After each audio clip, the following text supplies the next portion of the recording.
खून का रिश्ता, माँ की ममता के आगे तो कुछ नहीं आ सकता। जिससे हमारा खून का रिश्ता होता है, उसके आगे तो और कोई नहीं आ सकता। इस दुनिया में माता-पिता का स्थान और कोई ले ही नहीं सकता।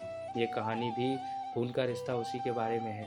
एक 7 साल के बच्चे की माँ की एक गंभीर बीमारी के कारण मौत हो जाती है।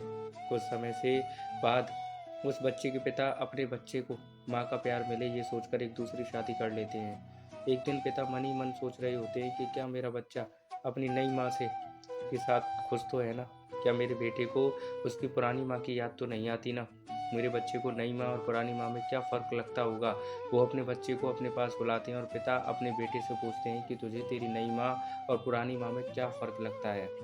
बच्चा अपने पिता को बहुत ही धीमी आवाज़ में कहता है कि मेरी पुरानी माँ झूठी थी और ये नई माँ सच बोलती है। बच्चे का जवाब सुनकर उसके पिता हक्के-बक्के रह गए। पिता ने बच्चे से पूछा कि जिस माँ ने तुझे जन्म दिया और पाल-पोस कर इतना बड़ा किया, वह माँ तुझे झूठी और ये कल की आई हुई औरत तुझे सच्ची कैसे लगती है?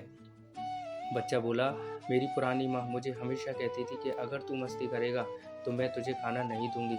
मैं फिर भी खूब मस्ती करता था, इसके बावजूद भी वो मुझे पूरे गाँव से ढूँढ कर लाती थी और मुझे अपने हाथों से खाना खिलाती थी।